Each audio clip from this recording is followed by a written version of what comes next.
Happy Wednesday, everybody, and welcome in to the Gramlich and McLean podcast presented by Ingles, the official supermarket of Gramlich and McLean. It is all about the Duke Blue Devils today. Mac Duke is back hosting a massive game, perhaps the biggest game of the weekend. That's just what Duke does these days in college football. And we have two of the big names that we're super excited to talk with. And Mac, it felt good because I'm sure a lot of people were requesting Riley Leonard this week. That's right. We've been talking to Riley. We had Riley on this time last year. That's right. And talked about his dunking ability and many more things. So Riley was nice enough. He's a very busy man this week, but he gave us some time. That's right. That's right. Massive episode. So not only is game day for the first time ever going to Duke to have a football show, it's going to be a lot of fun. Very excited about that. But we are also shattering records as well, KG. We're going to have two Duke football players on the show today. First time ever in the history of Gramlich and McLean. Big time deal here. As you said, our guy, Riley Leonard, joins the show.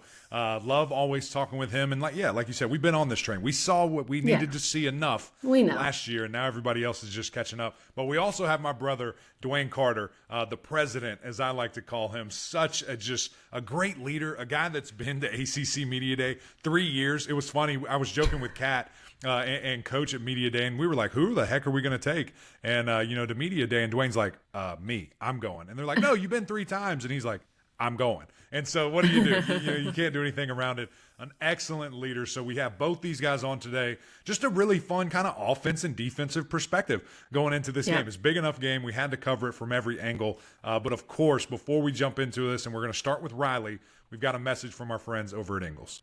Ingles sells more organics than any other store, or that they run their own dairy, or that they only serve USDA choice and prime meat? Did you know that they have more local craft beer than any place else, or that they have Energy Smart stores, or that they professionally slice and package imported cheese from Europe?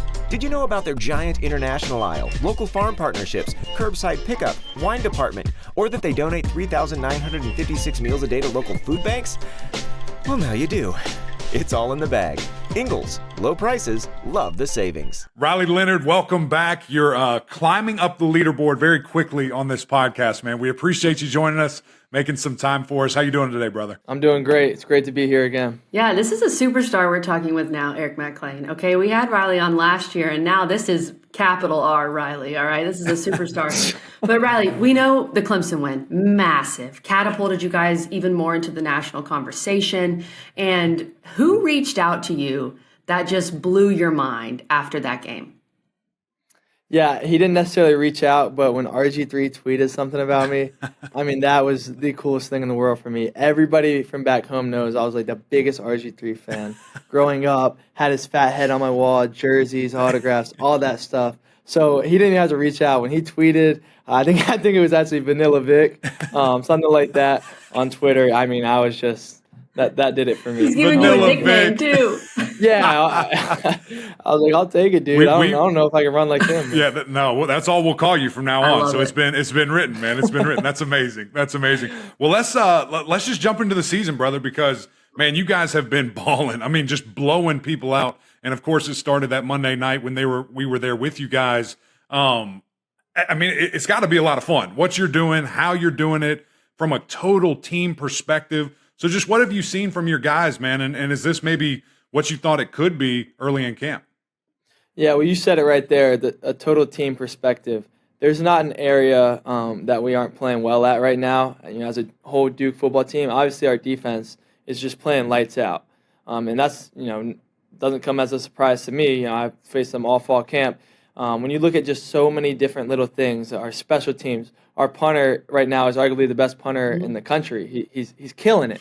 And then on offense, when we need to get the passing game going, we get the passing game going. And obviously we have a really solid run game as well. So I don't think that there's much standing in our way. I think if we execute our game plan and just play Duke football, we got nothing to worry about. Well, that's what you told us, Riley, when we interviewed before the Clemson game. You said, look, yeah, I get that it's Clemson, but it's really just another team, and it's about us, and you guys proved that in that game.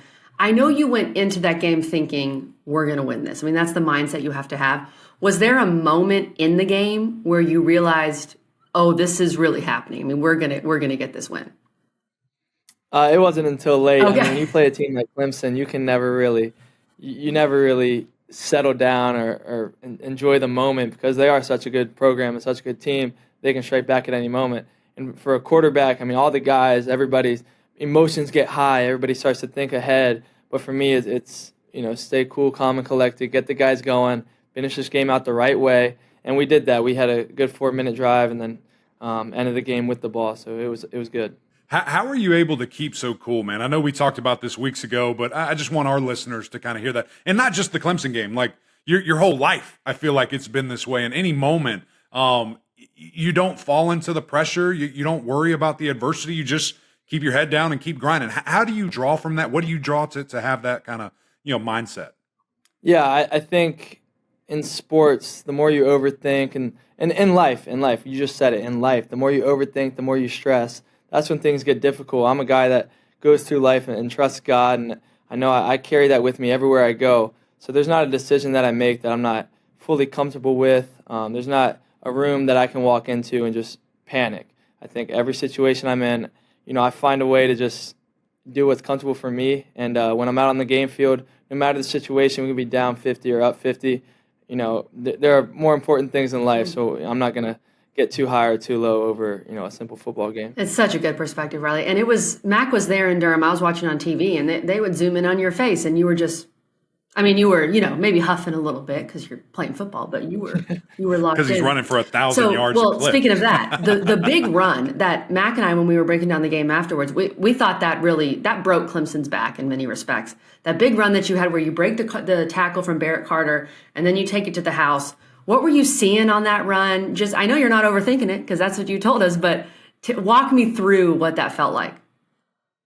Yeah, so Coach told me before the drive he was going to put the game in my hands. So, what more can I ask for than a design QB counter run? Took the snap, peeped the field. Like I said, it was designed for QB runs, so didn't think much. And, playing against a guy like Barrett, number 0, the Will linebacker, he's a really good player, so I expected, to get tackled. But luckily, he kind of slipped out of it and then just ran for my life from there. Something I've been doing for a long time. Just run till you get tackled, and nobody made a tackle, so I kept going. Well, how about just your running style in general, man? Because I feel like nobody can tackle you, right? I mean, all these different games. And, it's funny enough, we were sitting there, I believe it was the Northwestern game a couple of weeks ago, and you had a nice run, and one of our producers go, this dude reminds me a lot of Tim Tebow. And I said, well, first of all, he's a much better passer than Tim Tebow. That's a little disrespectful. But the way you run, it a little bit is. Like, guys can't tackle you. It's just whatever. Is it leg drive? Do you get low? I mean, what is it about your running style that people can't bring you down? Yeah, I'm with you. I have no idea. I squat. I don't squat much. I'm fast, but I'm not that fast. And I weigh like 215, so I don't know what it is, but I think it's just maybe they're deceptive in their angles or something. But it's working, so I don't know. I just kind of just. It's run. God's shield. God's keeping you That's off, right. keep him off of you. Talk. He's Riley, not are going you? Would you describe yourself as sneaky athletic? No. I'm not even going to let you answer that. This dude can 360 windmill. There's nothing sneaky about it.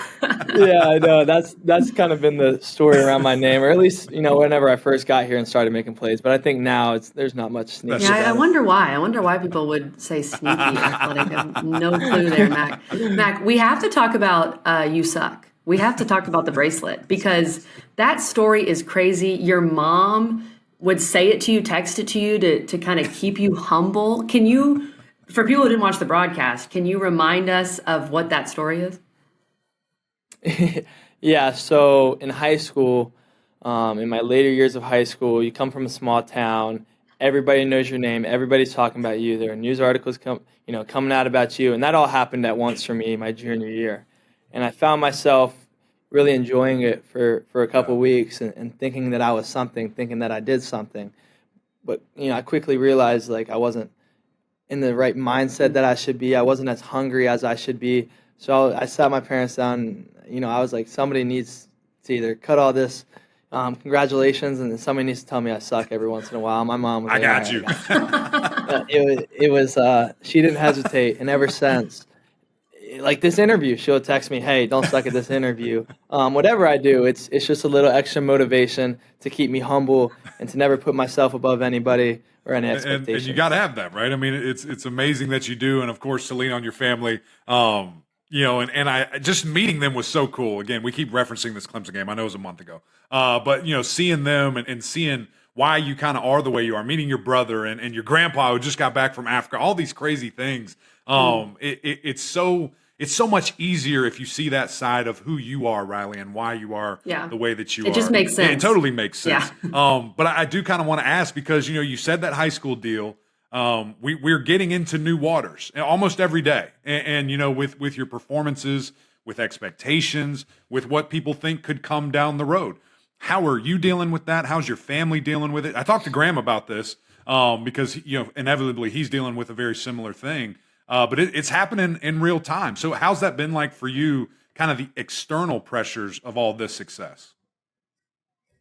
Yeah, I think I've done a really good job of keeping my circle tight and not worrying about too much that I can't control. Something Daniel Jones does a really good job of is just staying off social media, stop reading things, just stick to who you are, stick to your team, stick to those who are close around you. I've really taken that to an extreme here the last couple weeks, just because of the notoriety that we're starting to get. So rolling into this college game day, I'm super grateful, but my focus is going to be on Notre Dame. And I know everybody says that, but it's really the truth. I don't worry about too much that I can't control. I don't think about even the game after Notre Dame. None of that really matters. Well, speaking of that, let's talk about Notre Dame. They're coming off a really tough last-minute heartbreaking loss to Ohio State. You're familiar, I'm sure, with Sam Hartman, but that doesn't really matter for you because you're not. I mean, you're playing against him, but you're not. It's really this Notre Dame defense. So what have you seen from Notre Dame so far this year? Yeah, they're a really well-coached team, first of all. Second of all, they got really good players that are going to play physical. I think they have a good mix of fast guys who can compete in the ACC and big guys, kind of like Big Ten football players and Big Ten linebackers that like contact. So they're going to play us in a lot of man coverage, and they're going to bring some pressure. But that's nothing that we haven't seen before. I think we got a great game plan. I know it's just Monday, but I got a pretty good gist of it. So yeah, you're not going to see too much out of them. They're going to play Notre Dame football, and we kind of all know what that is. What is this opportunity like for you guys, man? I mean, for the continued platform that you're on to now get that magnified, however fold, tenfold, hundredfold, whatever you want to say, with game day coming, Notre Dame, top ranked teams in the country. What opportunity is this for Duke football? Yeah, it's another great one. I think that we have really nothing to lose. Obviously, this is going to be a national game. Everybody's going to be watching, and nobody's going to expect much from us. Nobody expected much from us against Clemson. I think it's the same thing here. I think we're just going to go out there and prove to everybody that, like I always say, Coach Elko says it best, no matter who's playing against us, it doesn't matter. We're going to go in there, we're going to execute and play Duke football. That's all we're worried about. I keep saying that, but it's the truth. Yeah. The more you get worked up and start thinking and comparing, position by position is when you start, to mess up and get in the wrong mindset. Riley, I know that you're a very confident guy, and I know that you've always had big aspirations for yourself. When you went to Duke, especially being a backup in that first season before Coach Elko, where, it was a tough year for everybody, did you ever envision this, beating Clemson on opening night, game day, big-time ranked matchup with Notre Dame? Did you envision this? No. I didn't know if I'd ever throw a touchdown here at Duke. I'm not going to lie to you. I don't know how people sit up here and say, yeah, I knew all this was going to happen. To be honest, I go day by day. And when I first got here, I remember my fall camp, my freshman year, being like the fifth string guy, being like, dude, I'm never even going to play a snap. Wow. I remember the first game against Charlotte. We would warm up, and I'd skip the guys in front of the line so people didn't think I was the fifth string. But so we could throw in warm-ups. But yeah, it's crazy how far we've come. I'd never forget those days because it's so cool to sit up here in the chair today. It's the foundation, man. It I really appreciate is. the honesty, Riley, because That's right. some guys Yeah. are like, "Oh yeah, I knew I was going to do this." Yeah, no. I love it, man. All right, last one for you, and we'll let you get out. A little on the field. You guys have been so balanced offensively. I mean, you're running the ball at a super high clip. You're throwing it when you need to.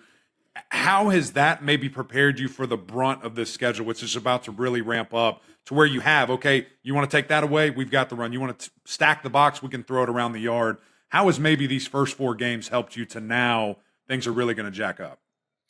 Yeah, I think we established the run game early. And last game, we got the passing game going a little bit, especially in our tempo offense. I think, I got to do a better job in the passing game with the long balls.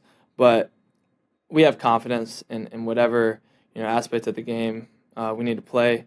My run game as a quarterback position was really good to start. So hopefully that'll get some more guys in the box and we can win our one-on-one matchups outside. Whatever the defense gives us, I'm going to take advantage of because I think we do have the capability to control a game however we want to control it. No doubt. Well, man, this was so much fun. Massive week. We appreciate you again making time for us. Kat and Aaron for making it work, brother. Thank you so much for being here. That's right. All right. Thank you, guys. God bless.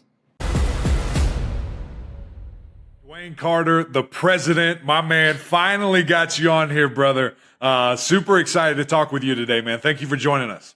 Of course. I'm glad to be here. Dude, so I got to start with the touchdown. I saw that, and it was the most beautiful thing I've ever seen in my life. Ball, as you said earlier, just appeared in your hands, and then you looked like a daggum wide receiver sprinting to the end zone. Give me the play-by-play. Break it down.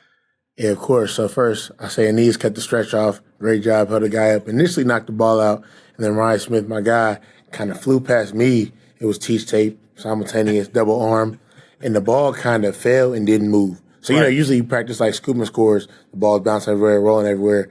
So he knocked the ball out. I think, God was like, I'll give you a prayer. Ball landed tips like this, did not move, just stuck in the ground. So you know what I had to do? I had to scoop it up, take it to the house. You had to, and that's definitely what you did. And we talked to your quarterback a few hours ago. Y'all will be on this episode together, as you should be. That Clemson win, man, I mean, that was huge for your program, huge for you guys individually, of course. What did it mean, do you think, to this program, which I know you've poured your blood, sweat, and soul into? What did it mean?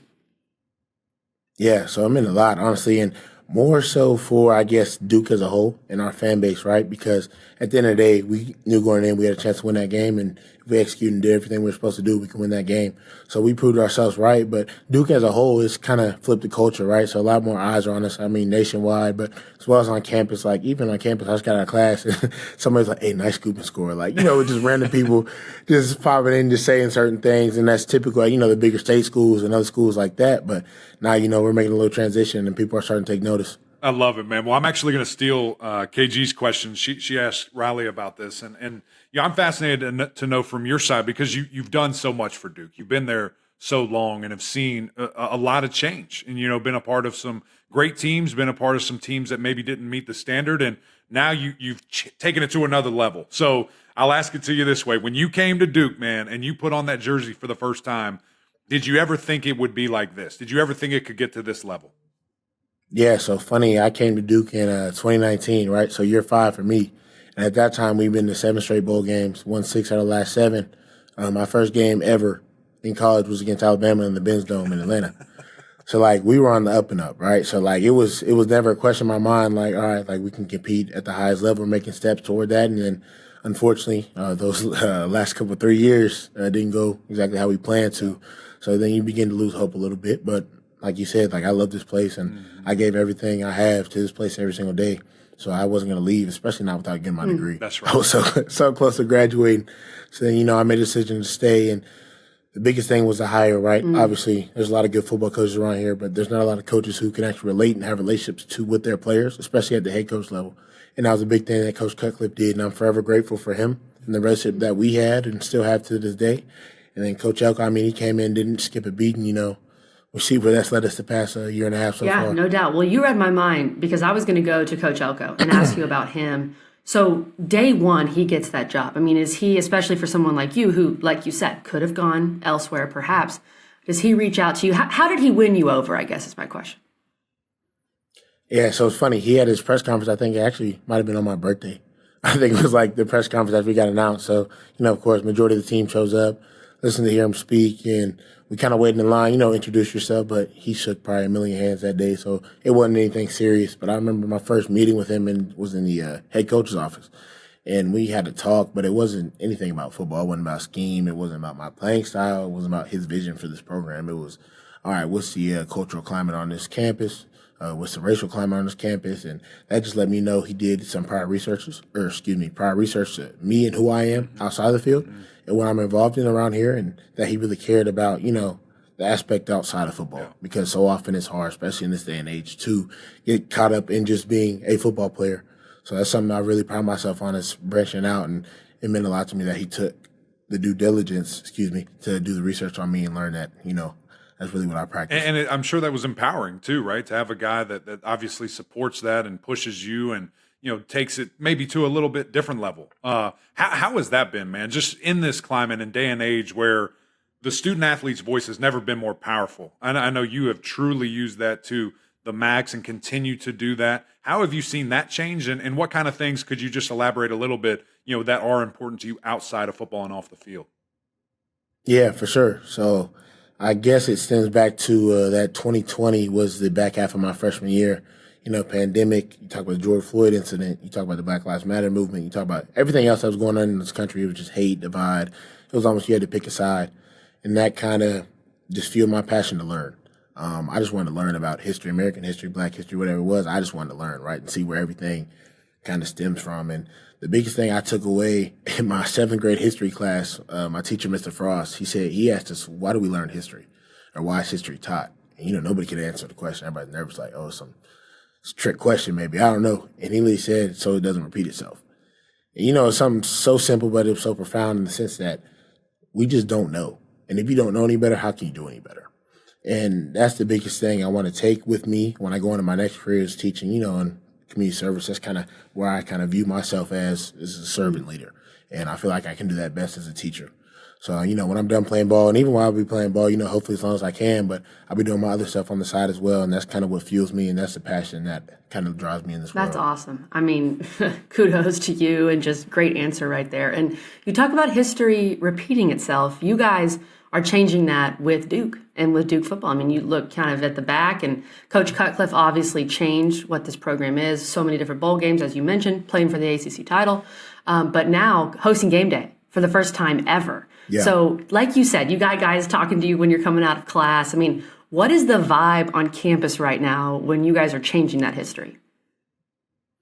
Yeah, so it's up. We have this, it's up. Like that's the one thing I can use to describe it, right? And there's this platform, actually, the app called Side Chat. It's like this anonymous, whatever. Mac and I are too old probably to know about this, so go ahead and educate us. Do you know what Yik Yak is? You remember that, KG? It literally exactly Same thing. what Sounds it like the is. same It's Yik Yak, but it's Side Chat. Yeah, so exactly what it is. And it's funny, over these past couple of weeks, like, I used to have the socials, but I just watch more than anything. I interact a little bit.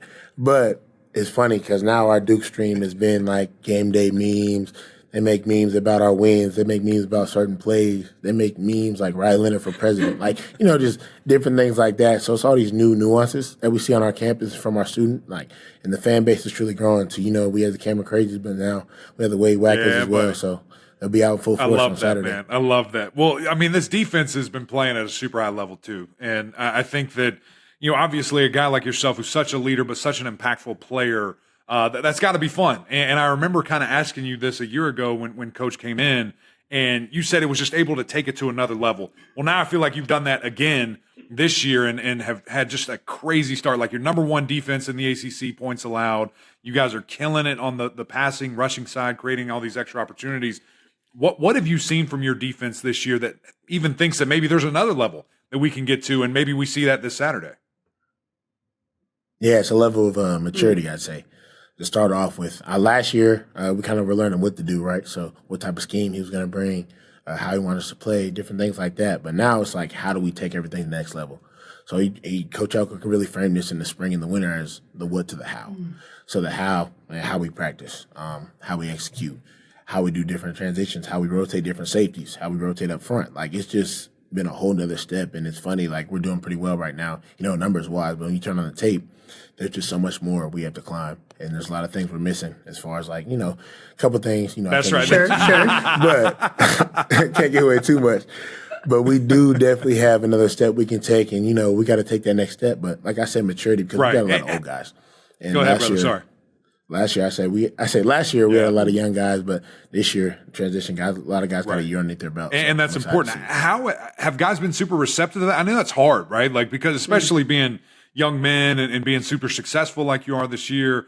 I mean, you see that stuff on paper. You're like, man, come on, coach, what do you mean? We're doing this, we're doing that. How have guys been receptive to, all right, let's turn on this tape and all right, this is what you did wrong, this is what you did wrong, this is what you did wrong. Yeah. Yeah, so it's funny because Elko doesn't change, right? So that's how he's been from day one. Back when he came in, we didn't win any games. We weren't anything. Like, we started spring ball, we're getting ripped. Like, we finally get the defense right, still getting ripped. Like, it doesn't matter what it is. He is who he is, and he has been who he is since day one. And that's the thing, like, we're just a hungry team. And complacency isn't even in his vocabulary, so it can't even come anywhere close to ours because it gets weeded out very fast and you get caught up very fast. So, we're still hungry. It's a lot of ball to play, so we're excited to see where we can go. Man, you're getting me fired up. I'm ready to go play at this point, man. Okay, let's talk about Notre Dame because you're familiar with Notre Dame's quarterback. You've played against Notre Dame's quarterback. Yeah. This is an interesting new world of college football where you've got a guy like Sam Hartman now at Notre Dame. What have you seen from the Irish on film, and can you take anything from your previous games against Sam Hartman? Yeah, so first off, Sam Hartman, he's a great player, a great quarterback. He doesn't make a lot of dumb decisions. Obviously, he's a savvy vet. He's been around for some years now. I think he's got one on me. I say he's old. I don't want to say he's old. But he has 1 year on me, so he is old. But he's a very smart quarterback, makes a lot of decisions. He's very talented. I think he's also an underrated athlete as well. And, playing him over the years, he's been able to use legs, his arms, just his reads. He's very talented. As far as Notre Dame, I feel like there's no surprise when it comes to them. They got a lot of big boys up front, and they're going to show it. They all play in three-point stances, which is, uncommon nowadays in college football. They all line up with their head in the dirt and they're running the ball. And a lot of times they got some big backs, and they're going to let you know where they're running the ball. And almost they just trust who they are and their identity. So I'm excited to see. It's a lot of fun for us up front. Yeah, last one for you, Dwayne. We appreciate your time very much, man. Everything that you just said there with Notre Dame, the offensive line up front, probably have a top 12 pick in Joe Alt and some other guys that I'm sure will be high draft picks. And as you mentioned, Estime there, the big, massive running back. How are you looking at this game opportunity-wise? Kind of a lot like Clemson and Graham Barton and going against that defensive line. It's kind of reversed here for you where, okay, this is kind of an NFL-type offensive line you're going against. Are you viewing it that way? Are you viewing it as this is tape I want every GM to watch when they're trying to pick me? Yeah, so that's a great question. Obviously, with the next level question, everybody knows these are the games they watch. The Clemsons, the Notre Dames, the Florida States, all these top 25 games, whatever games we play, these are the games they're going to watch. So that's just the element in the room that is you have to be aware of course. But at the end of the day, the way Coach Simpson and Coach Elko frame it, it's just another game, and that is true. We prepare the same way every single week. Every week is a big opponent because any given Saturday you can lose a ball game. And, college football is a crazy sport. We see that week in and week out. People lose by crazy ways, and we always talk about the human response. Guys come off of highs. We see teams all the time. They beat a very high-ranked opponent, come out next week, stink it up, lose. It's just so many different things that can factor in. So if you prepare any different than you do for any other week, I feel like that's where you face trouble. So, we're preparing the same way we always do, and I'm excited. Obviously, it's going to be a tough task, but I think we're up to the challenge. I lied to you. I do have one more question. What do you want the nation to come away with, man? Because game day is going to be there. All the attention is on you guys. What do you want the nation to come away with about Duke as a university, as a school, and then as a football team? Yeah, so I think, honestly, the biggest thing about Duke, everybody makes fun of us, we're nerds, the smart school, the education piece, and that kind of speaks for itself. But athletically, we're a very strong school as well, and that's across all sports. I mean, we have, since my time we've been here, we've had women's golf national champions. We have a basketball team that competes every year for it. We've had, I think, a fencing national championship. Our swimmers compete at a high level. Our softball team competes at a high level, only been around for 6 or 7 years, I think, will be this year. Like, we just have so many sports that compete at a high level year in and year out. I think it goes unnoticed a lot because we are smaller than people think because, Duke is such a big brand. But as well as that, like, our fan base is passionate, and that's across all sports, and you see it. Like, the most advertised one is obviously the Cameron Crazies because it's hard because Cameron's so legendary. Like, nobody can miss that. But at the end of the day, like, we have a strong fan base, strong athletics all about, and, we are more than just academics when it comes to sports. Boom. There you go, man. We appreciate you, brother. Thank you for being with us. Excited for you. Good luck Saturday. Thank you, guys.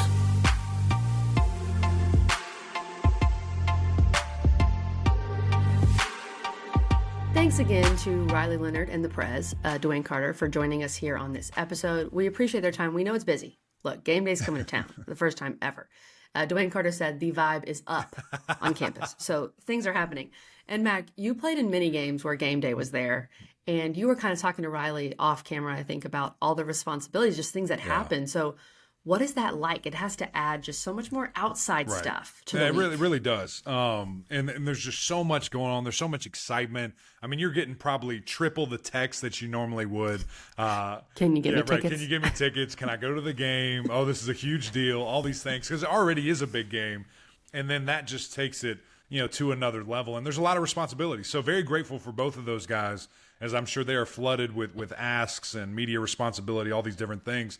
And it took me back, KG, to thinking about that. And when that would happen, how big of a deal it is. And it's a great honor. And, I can only imagine some of the Duke fans that have, been fans forever that have never experienced this, and how crazy is that environment going to be. I can't wait to see where they're set up. I should have got that inside info for you guys to release it a little bit early. But I just have to think it's going to be bonkers. Those students are going to be crazy and well-deserved, right? Like, this team is playing at such a high level. You've got Notre Dame, the golden child, the Golden Domers coming to town. And so what can you do with this opportunity? I love both guys' answers kind of about that when we asked that. I love Dwayne Carter talking about the Wade wackos. That's right. That is excellent. The Cameron Crazies and the Wade wackos. And they showed up for the Clemson game. Oh, yeah. I am sure they will be there and ready for this Duke game. Mac, just early thoughts. We're going to talk much more about this game on Friday. Notre Dame right now, as we're recording on Monday, is a 5.5-point favorite on the road at Duke. Maybe I'm crazy, but I swear I saw an opening line on Sunday as Notre Dame -2. Maybe I made that up in my mind, but I swear I saw that. So overall, like, Notre Dame's such a big brand. They're going to get that bump. I think it would, I kind of would be guessing maybe a 3-point favorite, that kind of thing. But you also see, I think what some people are looking at is that Notre Dame went and blew out NC State. And Duke's better than NC State, of course. But also the ACC has struggled recently in the regular season against Notre Dame. So I think 5.5 is about what I expected. Yeah, I think there's a couple of different factors to roll in that. You just mentioned a couple. I think another factor is Notre Dame being ticked off coming after a loss. How inspired are they going to play to right the ship, and kind of knowing this is a similar situation that Clemson was in last week against Florida State. If you lose, it's over. And here's the deal with Notre Dame. There ain't no conference championship to play for. There's not an automatic – I guess they do have a tie to the Orange Bowl. Yeah, I don't know if you knew that. They're not in the league? I don't know if you knew that. Have fun if you lose this game doing nothing, Notre Dame. You're playing for a participation trophy. Here, I'll send the contract, sign it over, come on and join. But, yeah, so I think that those are some factors. One thing to be interested in, though, KG, because you mentioned the NC State thing. NC State went to UConn, and this is I love when this happens. This is like when you're trying to connect dots that are all over the place. The transitive properties. Thank you for the Clemson word there. NC State struggled with UConn. Duke just aired them out, and it could have been way worse. So, just saying, doesn't really matter. Matters to me. I care. I pay attention to that stuff. So, I'm fascinated to see it. 5.5, a great starting line. Lean this way, being to the D, and just can't wait to see this game. It's going to be a ton of fun. And I think what you said, the ACC, like, there's a lot riding on this game. I mean, they've owned it, right? Like, that's just a part of it. And Florida State's in that. Clemson's in that. It's not like they've ducked any of the teams. Not that they have a choice, but it's not like they've missed anybody. So is this the year where you have a lot of great teams that Notre Dame has to play that are playing at a high level? Does the ACC start taking a little bit of that back? Here's what I like about this game for Duke. They've already had the super hyped up Duke Clemson game, right? It's not like they've played cupcake, then this. They have proven themselves on a primetime stage in a game where no one thought they were going to win. They were much more of an underdog than this. So I love that for Duke because they've done it. And when you look at Notre Dame, I mean, Clemson or Duke's best win is way better than Notre Dame's best win. Their best one is NC State, for sure. And yes, they had every chance in the world against Ohio State. Things happen. But I really like that for Duke and just their confidence. They're such a veteran team. And they have played. This defense is very familiar with Sam Hartman. I think that is an interesting factor. But, Mac, when you look at matchups, Dwayne Carter was talking about it, and that's the matchup for me, is this Duke defense, specifically the D-line, against this heralded Notre Dame offensive line. That is the difference with Sam Hartman at Wake versus Sam Hartman at Notre Dame. It's the offensive line. Can you get to him? Can you make him make a mistake? And, even just in the run game, like, can you hold a post, with these monsters at running back behind? And, obviously a Notre Dame team that wants to run the football, right? That's their heart and soul. And now Duke is averaging more yards per rush and per game than them. But when you see these guys, little just facts. Joe Alt, I'm fascinated to see. I mean, he Just is facts. a monster. How do they do against him? Do they try to, pressure him with games? Do they try to do different things and force him into making a decision? But then you've got some other guys just along this offensive line. At the end of the day, that's what they do. They produce factory guys that are ready for the league. How Right. much can Duke take advantage? How much are they ready to get going and be ready for that matchup?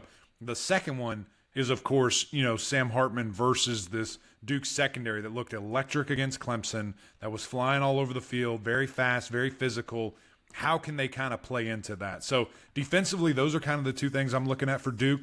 From the offensive side, it's all about Riley.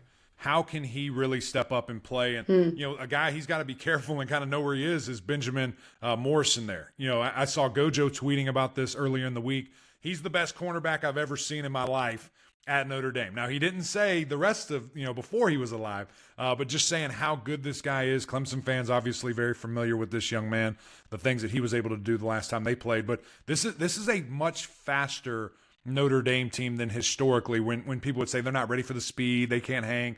These guys can. And so now does more of the weight fall on Riley's shoulders to throw the ball? He hadn't been in a game yet where he's had to do that. But if he has to throw for 350 plus, is he comfortable in that situation? Obviously, I think yes. I think he's one of the best quarterbacks in the country, especially in the conference. But I am interested to see, does it turn into that where Riley has to deal the ball all over the yard?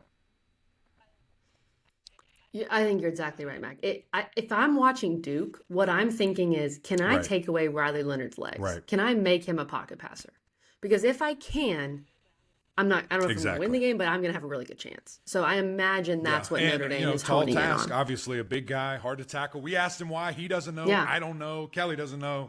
He's Sneaky athletic. sneaky athletic. He's sneaky athletic, if you He's get just our sneaky. drift there. But we'll have much more on this game. I cannot wait. We're not making picks. We're not giving you much detail. We're just kind of talking some keys. We got a lot more coming on Friday. So big shout out to Kat. Cannot thank her enough for setting these up. Of course, Aaron and his help, and ultimately. Mac, shout out to Duke for when they've made the big That's time. right. They don't forget about that's the little right. They don't forget people. about All the right, we little appreciate people. So that. big shout out to them, and of course Riley and Dwayne for joining us. Super fun episode. We're breaking history. 2 Duke players on 1 episode. That's what we do. So anyway, appreciate you guys tuning in. More to come on Friday. Big shout out to Ingles. Cannot do this without them. Appreciate all their love and support. And of course, you guys, we need you to jump over on the YouTube train. You got to see these guys. It's a lot of fun. Come on over, leave some comments, subscribe. We need you over here on this party. And of course, on Apple Podcasts as well. The OGs, rate, review, subscribe there. We would greatly appreciate that. But until next time, we'll see y'all.